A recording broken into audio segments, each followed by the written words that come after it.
കിച്ചണിലേക്ക് സ്വാഗതം. ഞാനും നിസാർക്കയും കൂടി ഒന്ന് പുറത്തേക്ക് ഇറങ്ങാണ്. ഞങ്ങൾക്ക് കുറച്ച് സാധനങ്ങളൊക്കെ വാങ്ങിക്കേണ്ടതുണ്ട്. അപ്പൊ നമ്മളുടെ ഫാബി മോളുടെ 40ന്റെ ചടങ്ങ് വെച്ചിരിക്കുന്നത് ഈ വരുന്ന ഞായറാഴ്ചയാണ്. അപ്പൊ അതിന്റെ മുന്നോടിയായിട്ടുള്ള ഒരുക്കങ്ങളാണ് നടത്താനുള്ളത്. പിന്നെ കാറ്ററിംഗുകാരെടുത്ത് വിളിച്ച് പറഞ്ഞു, പന്തലുകാര് ഇന്ന് വൈകിട്ടോ നാളെയോ വന്ന് പന്തല് റെഡിയാക്കും എന്നാണ് പറഞ്ഞത്. അപ്പം അതൊക്കെ ഫോണിലൂടെയാണ് അറേഞ്ച് ചെയ്തത്. അപ്പോൾ നമുക്ക് പിന്നെ ചെന്ന് വാങ്ങിക്കത്തക്ക കുറച്ച് കാര്യങ്ങളൊക്കെ ഉണ്ടല്ലോ. അപ്പൊ അതിനിപ്പം നമ്മൾ പോയല്ലേ പറ്റത്തുള്ളൂ. അപ്പൊ ഞാനും നിസാർക്കയും മാത്രമേ ഇപ്പം ഇങ്ങനെ പോകാനായിട്ടുള്ളൂ. പിള്ളേര് നമ്മുടെ സുൽത്താന് വരാനായിട്ട് പറ്റത്തില്ല. കാരണം അവന് ഇപ്പോ ഓൾറെഡി മോള് ജനിച്ച ആ സമയത്ത് ഉണ്ടായിരുന്നു. അപ്പൊ ലീവ് എല്ലാം കഴിഞ്ഞു എന്ന് പറഞ്ഞ്. പിന്നെ നമ്മുടെ റിച്ചു മോൻ ഇന്ന് വരും എന്നാണ് പറഞ്ഞിരിക്കുന്നത്. അപ്പൊ നമ്മൾ അവൻ വരാനായിട്ട് കാത്തു നിന്നില്ല. കാരണം ഏത് സമയത്ത് അവൻ എത്തും എന്ന് പറയാൻ പറ്റത്തില്ല. അപ്പൊ അവൻ ട്രെയിനിലല്ല വരുന്നത്, ബസ്സിലാണെന്നാണ് പറഞ്ഞത്. അപ്പൊ പിന്നെ നമുക്ക് ഷോപ്പൊക്കെ അടയ്ക്കുന്നതിന് മുൻപ് പോയി ഇതെല്ലാം അറേഞ്ച് ചെയ്തൊക്കെ എടുക്കുകയും വേണമല്ലോ. അപ്പൊ നമ്മള് നേരെ ജുവലറിയിലാണ് വന്നത്. നമുക്ക് ആദ്യം ഗോൾഡ് വാങ്ങിച്ചിട്ട് ബാക്കിയുള്ളതൊക്കെ വാങ്ങിക്കാൻ പോവാന്ന് വിചാരിച്ചു. അങ്ങനെ ഇപ്പൊ എന്താ ജുവലറിയിലെത്തി. ജുവലറിയിൽ വരിക എന്ന് പറയുമ്പോ എനിക്ക് ഭയങ്കര സന്തോഷമാണ് കേട്ടാ. കാരണം അധികം വാങ്ങാൻ അല്ലെങ്കിൽ പോലും എനിക്ക് ജുവലറിയിൽ വരുന്ന ഇഷ്ടമാണ്. പല മോഡൽസ് ഒക്കെ എടുക്കുകയൊക്കെ ചെയ്യാമല്ലോ. അപ്പൊ ഞാൻ അവിടെ ചെന്നപാട് പോകുന്ന വഴിയിൽ തന്നെ നിസാർക്കടുത്ത് ഞാൻ പറഞ്ഞു എനിക്കൊരു ബ്രേസ്ലെറ്റ് നോക്കണം എന്ന് പറഞ്ഞിരുന്നു. അപ്പൊ അവിടെ ചെന്നപ്പോഴേക്ക് അവര് ബ്രേസ്ലെറ്റ് കാണിക്കണം. പക്ഷെ ഞാൻ പറയുന്ന മോഡൽ അങ്ങനെ ഒന്നില്ല. ഉള്ളതിൽ എനിക്ക് ഈ ഒരു മോഡലാണ് ഇഷ്ടപ്പെട്ടത് കേട്ടോ. പക്ഷെ അതിന് ഒരു വളരെ തിന്നായിട്ടുള്ള ചെയിൻ. അപ്പൊ എനിക്ക് അങ്ങനെ വളരെ തിന്നായിട്ടുള്ളതൊന്നും ഇഷ്ടമില്ല. നമ്മൾ അണിയണമെങ്കിൽ കുറച്ച് കാഴ്ചക്ക് ഒരു ലുക്ക് വേണമല്ലോ. എന്റെ കൈക്ക് ഇത് ചേരത്തില്ല. അപ്പൊ ഞാൻ അവര് പറഞ്ഞു എന്നാ പിന്നെ അത് ചെയ്യിച്ചു തരാന്ന് പറഞ്ഞു. അപ്പൊ അങ്ങനെ ഇപ്പൊ ഞാൻ എന്റെ ഈ ഒരു കയ്യിലിടാൻ വേണ്ടിയിട്ടാണ് കേട്ടാ. അപ്പം ഞാൻ പറഞ്ഞു ഈ മോഡലിൽ തന്നെ ചെയ്തു തന്നാ മതി എന്ന് പറഞ്ഞു. അത് അവരെ ഏൽപ്പിച്ചു. അപ്പൊ ഇനിയിപ്പോ വളയാണ് നോക്കേണ്ടത്. പക്ഷെ വള നോക്കുന്നതിനേക്കാളും മുൻപ് എന്റെ കണ്ണ് നേരെ പോയത് ഈ ജിമിക്കുകളിലേക്കാണ് കേട്ടോ. എത്ര പേർക്ക് ഈ ജിമിക്ക് ഇഷ്ടമുള്ളവരുണ്ട്. അത് ഞാൻ നേരത്തെ പറഞ്ഞ ഒരു പണ്ടൊക്കെ ഉള്ള ജിമിക്കിയുടെ ഫാഷൻ എന്ന് പറഞ്ഞാൽ അതൊന്ന് വേറെ തന്നെയാണ് അല്ലെ. അതിലെ വർക്കും ഒക്കെ എനിക്കുണ്ടായിരുന്നു കേട്ടോ. അപ്പം നമ്മുടെ സെയ്ത് വന്ന് പുതിയ മോഡൽസ് ഒക്കെ ഉണ്ടെന്ന് പറഞ്ഞ് അവരെ കൊണ്ട് എടുപ്പിച്ച് കാണിച്ചു തന്നതാണ്. അപ്പൊ ഞാൻ ഈ ഒരു മോഡൽ കമ്മലൊന്ന് ഇട്ട് നോക്കാണ് കേട്ടോ. എനിക്ക് ഭയങ്കര ഇഷ്ടമാണ് കമ്മലൊക്കെ ഇങ്ങനെ. ഞാൻ കമ്മലും മോതിരവും മാത്രമാണ് എപ്പോഴും ചേഞ്ച് ചെയ്തിടാൻ ആഗ്രഹിക്കുന്നത്. പക്ഷെ എന്റെ കാതിന് പ്രോബ്ലം ഉള്ളതുകൊണ്ട് എപ്പോഴും എനിക്ക് അങ്ങനെ ചേഞ്ച് ചെയ്തിടാനൊന്നും പറ്റത്തില്ല. ആ ഒരു കഥ പറയണമെങ്കിൽ ഒരുപാടുണ്ട് കേട്ടോ. അതൊക്കെ പിന്നെ പറയാം. അപ്പൊ ഞാൻ ഈ ഒരു കമ്മലിട്ടു. എങ്ങനെയുണ്ട്? എന്റെ മുഖത്തിന് ഈ കമ്മല് ചേരുന്നുണ്ടോ? എനിക്ക് ഭയങ്കര ഇഷ്ടപ്പെട്ടു കേട്ടോ. പക്ഷെ ആ വെയിറ്റ് കാരണം എനിക്കറിയാം എന്റെ കാത് ഇത് താങ്ങത്തില്ല, ഇത് പിന്നെ പ്രശ്നമാകും എന്നുള്ളത്. അതുകൊണ്ട് പിന്നെ ആ ഒരു ആഗ്രഹം ഞാൻ ഉപേക്ഷിച്ചു. അപ്പൊ ഞാൻ അവരുടെ അടുത്ത് പറഞ്ഞു ഞാൻ ഇട്ടിരുന്നത് പോലെയുള്ള മോഡൽ ഒന്ന് കാണിച്ചു തരാൻ പറഞ്ഞു. അങ്ങനെ ഇപ്പം അവര് അങ്ങനെയുള്ള മോഡൽസ് ആണ് കൊണ്ടുവന്ന് കാണിക്കുന്നത്. അപ്പം ഇത് തന്നെ ഒരുപാട് പല മോഡലിലും ഒക്കെ ഉണ്ട് കേട്ടോ. അപ്പൊ ഏതെടുക്കണം എന്ന് ആകെ ഒരു കൺഫ്യൂഷനാണ്. പക്ഷെ എനിക്കെപ്പോഴും ഞാൻ ഉപയോഗിക്കുന്ന ആ ഒരു ടൈപ്പാണ്. ഇപ്പൊ എന്റെ കാതിൽ കിടക്കുന്നത് പോലത്തെ തന്നെ, പക്ഷെ അതിൽ നിന്ന് ഒരു 2 ഗ്രാം കൂടി അധികം ഉണ്ട് ഇത്. പിന്നെ ഈ ഒരു കമ്മല് ഞാൻ നോക്കി, ഇത് ഫാബി മോൾക്ക് വേണ്ടിയിട്ട് ഞാൻ നോക്കിയതാണ് കേട്ടോ. എനിക്ക് മാത്രം കമ്മൽ എടുക്കുന്നത് ശരിയല്ലല്ലോ, മോൾക്കും കൂടി വേണമല്ലോ. അങ്ങനെ ഞാൻ ഈ വലിയ കമ്മല് സെലക്ട് ചെയ്തു.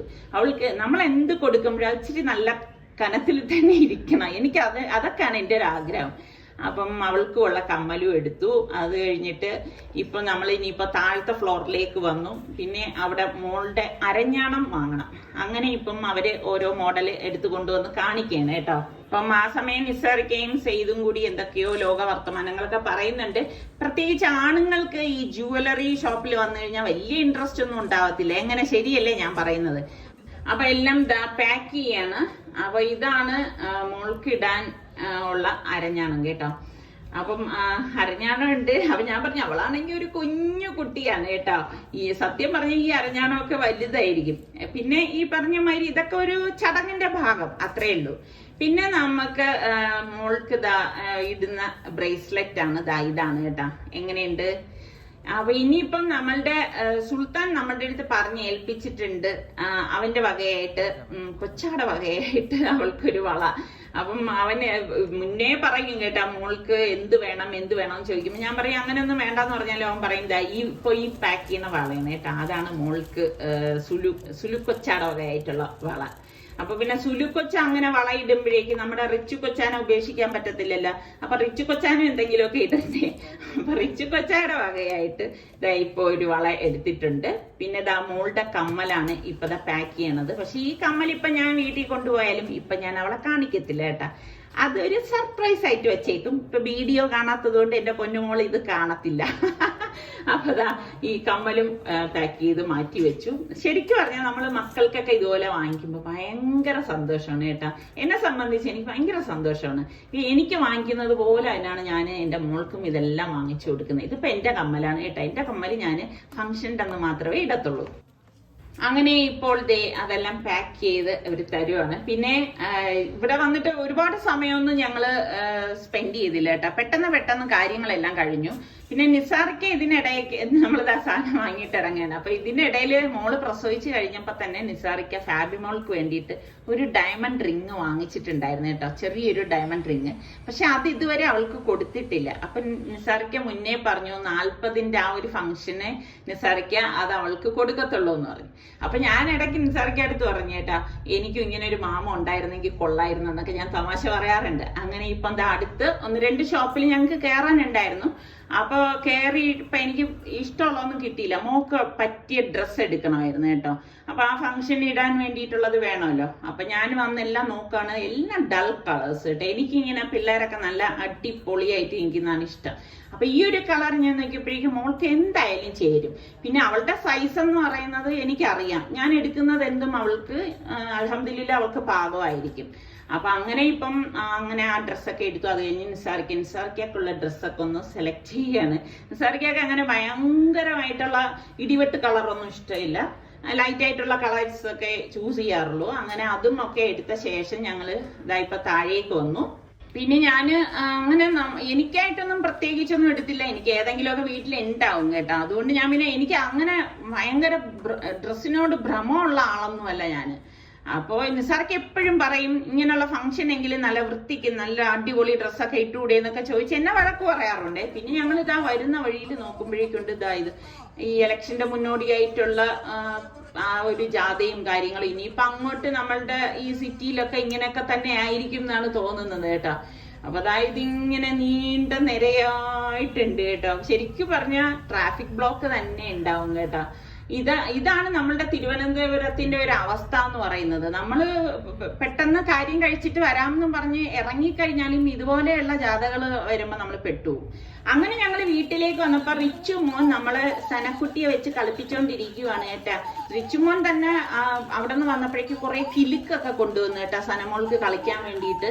ഇവിടെ ഉള്ള ആ കളിപ്പാട്ടങ്ങളൊക്കെ എടുത്തു വെച്ചോണ്ട് എടുത്തും ഒക്കെ അവൻ കളിപ്പിച്ചോണ്ടിരിക്കുകയാണ്. സനമോൾ അതിനകത്ത് അവന്റെ അടുത്ത് നിൽക്കുന്നുണ്ട്. റിച്ചുവിന് സന എന്ന് പറഞ്ഞ ജീവനാണ് കേട്ടാ. ഒരു ദിവസം അവധി കിട്ടിയാൽ പോലും ഇപ്പൊ സനമോളെ കരുതിയിട്ട് അവന് ഓടി വരും. എനിക്ക് എന്നെ പാവം തോന്നും കേട്ടാ. പക്ഷെ എനിക്കെന്തോ ഭയങ്കര ഒരു അവന്റെ ഒരു സ്നേഹം കാണുമ്പോ നമുക്ക് അങ്ങനെയാണ് തോന്നിപ്പോണത്. അങ്ങനെ രാത്രി ഡിന്നറൊക്കെ കഴിച്ചിരിക്കുമ്പോഴേക്ക് ഫസ്റ്റ് ക്രൈന്ന് ഒരു ഗിഫ്റ്റ് വന്നു. ഇത് മറ്റൊന്നുമല്ല, എന്റെ അനിയത്തിയുടെ മോൻ ഓർഡർ ചെയ്ത ഗിഫ്റ്റാണ് ഇപ്പൊ വന്നിരിക്കുന്നത് കേട്ടോ. നമ്മളുടെ സനമോൾക്ക് വേണ്ടിയിട്ടുള്ള ആദ്യത്തെ വലിയ ഗിഫ്റ്റ് എന്ന് തന്നെ പറയാം കേട്ടോ. അങ്ങനെ ഇപ്പൊ പെട്ടി പൊട്ടിക്കാനായിട്ട് പോവാണ്. എന്ത് ഗിഫ്റ്റ് ആണെന്നുള്ളത് അവൻ നമ്മളുടെ അടുത്ത് പറഞ്ഞിട്ടില്ല. അതുകൊണ്ട് നമുക്ക് അറിയത്തില്ല. ഇത് ഓപ്പൺ ചെയ്യുമ്പോ മാത്രമേ അറിയത്തുള്ളൂ കേട്ടോ. അങ്ങനെ ഇപ്പൊ സലു ഓപ്പൺ ചെയ്യാണ്. അപ്പൊ ഞാൻ ആദ്യം വിചാരിച്ചു പ്രാമായിരിക്കും കേട്ടോ. പക്ഷെ അതല്ല.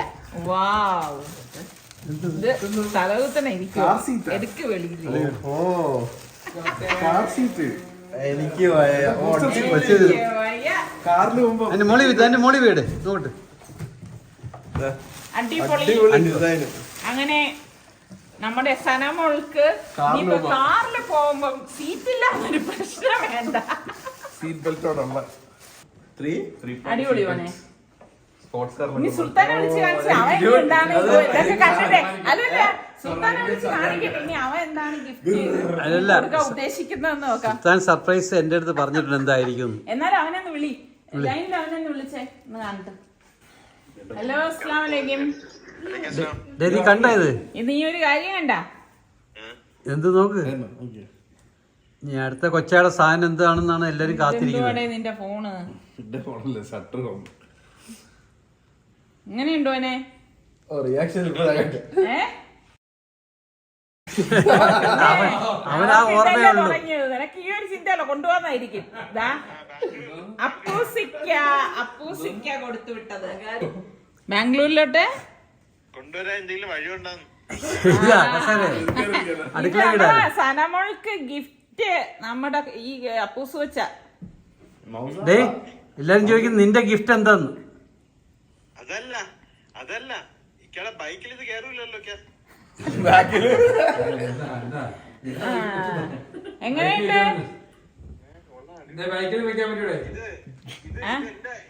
ഇത് എന്റെ ഇവിടത്തെ കസേര വെക്കാൻ കറക്റ്റ് സൈസ് അല്ലേ? കണ്ട അവനെ ഇത് കണ്ടപ്പോ ഒന്ന് തോന്നി. എന്റെ അടിയിലൊന്നും കാർ സീറ്റിലോട്ട് കാണിച്ചേ. അതല്ല, എന്റെ അടിയില് ബ്ലാക്ക്. അതാണ് സ്റ്റാൻഡ്. അതാണ് അതിന് സപ്പോർട്ട് ചെയ്യണത്. ക്ലിക്കിംഗ് അല്ല, ഇതിന്റെ അകത്തോടെയാണ് ബെൽറ്റ് പോണത്. അപ്പൊ ഇതൊക്കെ അൺബോക്സിംഗ് ഒക്കെ ചെയ്തോണ്ടിരിക്കുമ്പം നമ്മുടെ വസീമൂട്ടൻ ഇവിടെ ഇരുന്ന് നോക്കുകയാണ്. ഇനി അവൻ എന്തെങ്കിലും സനമോൾക്ക് കൊടുക്കാനുണ്ടാവോ എന്തോ അവൻ ഇങ്ങനെ നോക്കി നിന്ന് വിളിക്കുന്നുണ്ട് കേട്ടാ. ശരിക്കും പറഞ്ഞാൽ നമുക്കത് കാണുമ്പം ഇങ്ങനെ ഭയങ്കര ഒരു സന്തോഷം തോന്നും കേട്ടോ. നമുക്കിടയിൽ ഒരാളിരിക്കുന്നല്ലേ. പക്ഷെ അവന് ഇതിന്റെ ഇപ്പുറത്തേക്ക് വരാനുള്ള പ്രവേശനം ഇവിടെ ഇല്ല കേട്ടോ. അത് അനുവദിച്ചിട്ടില്ല. അതുകൊണ്ട് അവൻ അവിടെ മാത്രമേ ഇരിക്കത്തുള്ളൂ. അങ്ങനെ ഇരുന്ന് കാര്യങ്ങൾ കാണുകയാണ് ചെയ്യുന്നത്. അപ്പൊ ഇന്നത്തെ നമ്മളുടെ അടിപൊളി പ്രഭാതമാണ് ഈ കാണുന്നത്. അപ്പൊ രാവിലെ തന്നെ എനിക്ക് കുറച്ച് പണികൾ, ഉച്ചത്തെ പണിയും കൂടി ഇന്ന് രാവിലെ ചെയ്ത് തീർക്കേണ്ടതുണ്ട്. കാരണം അതെല്ലാം ചെയ്തു വെച്ച ശേഷം എനിക്ക് നിസാറിക്കാക്ക് ഇന്നും പുറത്തു പോകേണ്ടതായിട്ടൊക്കെ ഉണ്ട് കേട്ടോ. അപ്പൊ അതിനിടയിൽ ഇതാ നിസാറിക്ക് നമ്മളുടെ സനമോളെ ഒന്ന് കൊഞ്ചിക്കുകയാണ്. സത്യം പറഞ്ഞ നിസാറിക്കാക്ക് ഇപ്പൊ ഭയങ്കര കൊഞ്ചീരാണ് കേട്ടോ. സനമോളെ ഇത്രയും ജീവനോട് സ്നേഹിക്കുന്നോന്ന് നമുക്ക് തോന്നിപ്പോകും കേട്ടോ. മക്കളെക്കാളും ജീവനാണ് നിസാറിക്കാക്ക് സനമോള്. അപ്പൊ ഇന്ന് നിങ്ങൾക്ക് നല്ല കൊഴുകൊഴുത്ത ഒരു കറി എങ്ങനെയാണ് ഉണ്ടാക്കുന്നത് നോക്കാം. 1 ടീസ്പൂൺ ഉലുവ നമുക്ക് ഒന്ന് റോസ്റ്റ് ചെയ്തെടുക്കണം. ഫ്ലെയിം കുറച്ചിട്ടാണ് റോസ്റ്റ് ആക്കി എടുക്കാനുള്ളത്.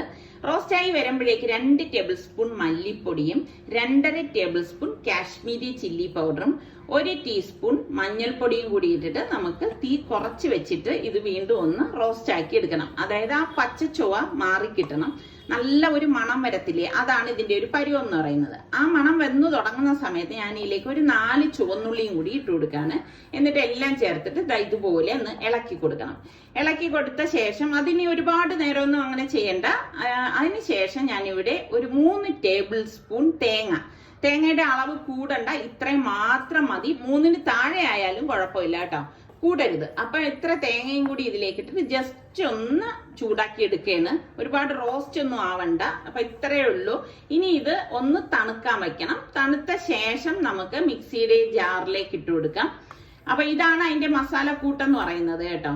അപ്പൊ ചുവന്നുള്ളി മസ്റ്റ് ആയിട്ട് ചേർക്കണം. അല്ലാതെ നമ്മള് സവാള ഇതിൽ ചേർക്കാന്ന് വിചാരിച്ചു കഴിഞ്ഞാൽ ഈ കറിക്ക് അത്ര ഒരു ടേസ്റ്റ് ഒന്നും ഉണ്ടാകത്തില്ല. അതുകൊണ്ടാണ് ഞാൻ പറഞ്ഞത് ചെറിയ ചുവന്നുള്ളി ഉണ്ടെങ്കിൽ അത് തന്നെ ചേർത്ത് കൊടുക്കണേന്ന്.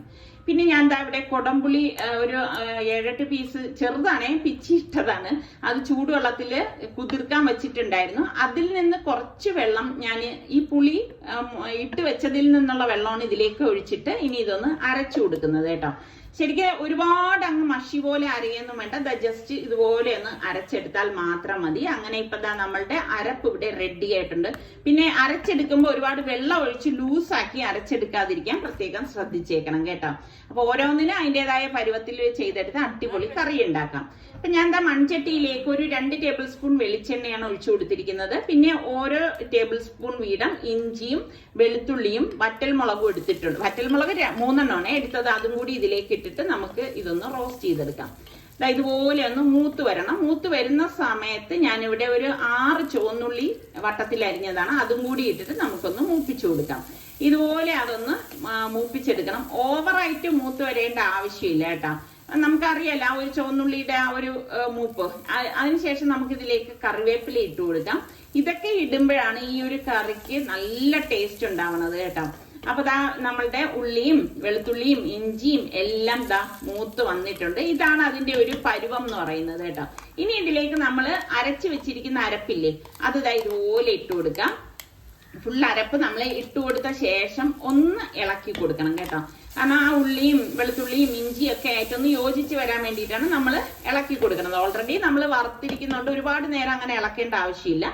എന്നിട്ട് ഞാൻ മിക്സിയുടെ ജാറിൽ തന്നെയാണ് വെള്ളം എടുത്തിട്ട് ഇതിലേക്ക് ഒഴിച്ചു കൊടുക്കുന്നത്. പിന്നെ നമ്മൾ ഈ പുളി പിഴിഞ്ഞ് ഇട്ട് വെച്ചിരിക്കുന്നില്ലേ, ആ പുളിയും വെള്ളവും കൂടി ചേർത്ത് ഇതിലേക്ക് അങ്ങ് ഒഴിച്ചു കൊടുക്കുകയാണ് ചെയ്യുന്നത്. ഒരുപാട് വെള്ളം ഒഴിച്ച് അതിനങ്ങ് ലൂസാക്കി കളയാതിരിക്കാൻ പ്രത്യേകം ശ്രദ്ധിച്ചേക്കണേ. എന്നിട്ട് ഈ അരപ്പ് കട്ട കെട്ടാതെ നല്ലോണം ഇളക്കിയ ശേഷം പാകത്തിനുള്ള ഉപ്പ് ഇട്ടിട്ട് ഒന്ന് ഇളക്കി കൊടുക്കാം. ഇനി ഇത് നന്നായിട്ടൊന്ന് വെട്ടിത്തിളയ്ക്കണം കേട്ടോ. അപ്പൊ ഇത് നല്ലതുപോലെ ഒന്ന് ഉപ്പെല്ലാം എടുത്ത് വരത്തക്ക രീതിയിൽ ഒന്ന് ഇളക്കിയിട്ട് ഒന്ന് നോക്കണം. ഇത് പെട്ടെന്ന് തിള വരാൻ വേണ്ടി മൂടി വെച്ചു കൊടുക്കുകയാണ്. എന്നിട്ട് 2 മിനിറ്റിന് ശേഷം മൂടി തുറന്നപ്പോഴേ ഇതെല്ലാം കൂടി നന്നായി വെട്ടിത്തിളയ്ക്കുന്നുണ്ട്. അപ്പൊ ഇതാണ് ഇതിന്റെ ഒരു പരുവം എന്ന് പറയുന്നത്. അപ്പൊ ഞാൻ ഈ സമയം ഉപ്പൊക്കെ നോക്കാണ്. നമ്മൾ മീൻ ഇടുന്നതിന് മുൻപ് ഉപ്പെല്ലാം ചെക്ക് ചെയ്യണം കേട്ടോ. പിന്നെ നെയ്മീനാണ് ഞാൻ ഇവിടെ എടുത്തിരിക്കുന്നത്. കഴുകി വൃത്തിയാക്കി വെച്ചിരിക്കുന്ന നെയ്മീൻ കഷ്ണങ്ങൾ നമുക്ക് ഇതിലേക്ക് ഇട്ട് കൊടുക്കാം. അപ്പം നെയ്മീന്, ആവോലി, ഇങ്ങനൊക്കെ ഉള്ള മീനുകൾ, ദശക്കട്ടിയുള്ള മീനുകൾ ഈ ഒരു കറിക്ക് ഈ ഒരു കറി വെച്ച് കഴിഞ്ഞാൽ നല്ല ടേസ്റ്റ് ആയിരിക്കും കേട്ടോ. പിന്നെ കുറച്ച് കറിവേപ്പിലയും കൂടി ഇട്ടിട്ട് നമുക്കൊന്ന് മൂടി വെച്ചു കൊടുക്കാം. ഒരു 3-4 മിനിറ്റിന് ശേഷം മൂടി മാറ്റിയിട്ട് ഇതുപോലെ ഒന്ന് നോക്കാം. അപ്പൊ കറിയൊക്കെ ഒന്ന് കുറുകി വന്നിട്ടുണ്ട്. ഓവറായിട്ട് നമ്മൾ മീൻകറി കുക്ക് ചെയ്യാൻ പാടില്ല കേട്ടോ, എങ്കിൽ അത്ര ടേസ്റ്റ് ഉണ്ടാവത്തില്ല. ഇനി ഇത് നമ്മൾ ഗ്യാസ് ഓഫ് ചെയ്ത് ഇരിക്കും തോറും ഈ കറി ഒന്നും കൂടി ഒന്ന് കുറുകും. മൺചട്ടിയിലല്ലേ ഇരിക്കുന്നത്. അടിപൊളി കറിയാണ്. ഇങ്ങനെ നിങ്ങളൊക്കെ കറി വെക്കാറുണ്ടോ? ഇതിപ്പം പലഹാരത്തിനും പറ്റിയ കറിയാണ് കേട്ടോ. പിന്നെ ഞാൻ കുറച്ച് കറിവേപ്പിലയും കൂടി ഇതുപോലെ ഒന്ന് ഇട്ട് കൊടുക്കും. കറിവേപ്പിലയുടെ നല്ല ഒരു വാസന കിട്ടാനാണ് ലാസ്റ്റ് ഇതുപോലെ കറിവേപ്പില ഇട്ട് കൊടുക്കുന്നത്. പിന്നെ ഗ്യാസ് ഓഫ് ചെയ്ത ശേഷം ഞാനൊന്ന് മൂടി വെച്ച് കൊടുക്കുകയാണ്. അങ്ങനെ ഉച്ച കഴിഞ്ഞപ്പോഴേക്ക് പന്തലുകാർ വന്നിട്ടുണ്ട്. പന്തല് കെട്ടാൻ വേണ്ടിയിട്ടാണ് കേട്ടോ. ശരിക്കും പറഞ്ഞാൽ നമ്മളുടെ വീട്ടിൽ തന്നെ ഇതുപോലെയുള്ള ഫംഗ്ഷൻ നടത്താനുള്ള ഓപ്പൺ സ്പേസ് ഒക്കെ ഒരുപാടുണ്ട്. പക്ഷേ ഒരുപാട് പേർക്ക് ഇപ്പൊ പ്രായമൊക്കെ ഉള്ള ആൾക്കാർക്കൊക്കെ ആണെങ്കിൽ സ്റ്റെപ്പൊന്നും കയറാൻ പറ്റത്തില്ല, മുട്ടുവേദന, അങ്ങനെയൊക്കെ ഉള്ളവരെയൊക്കെ നമ്മൾ നോക്കുമ്പോഴേക്ക് നമ്മൾ അങ്ങനെ ചെയ്യുമ്പോഴേക്ക് അതൊരു ബുദ്ധിമുട്ടല്ലേ, അവർക്ക് കയറാനും പറ്റത്തില്ല, ആകെ ബുദ്ധിമുട്ടാവൂല. അപ്പൊ അതുകൊണ്ടാണ് നമ്മളുടെ തൊട്ടടുത്തുള്ള ഈ പുരയിടത്തിലേക്ക് നമ്മൾ പന്തല് കെട്ടുന്നത് കേട്ടോ. പിന്നെ അതാവുമ്പോ പിന്നെ പ്രശ്നമില്ല, എല്ലാവർക്കും ഇവിടെ വന്ന് ഫുഡ് കഴിക്കുകയും ചെയ്യാലോ, എളുപ്പമാണല്ലോ. അങ്ങനെ ഇപ്പൊ പന്തലുകാർ വന്ന് അവര് പെട്ടെന്ന് തന്നെ പന്തലെല്ലാം കെട്ടും കേട്ടോ.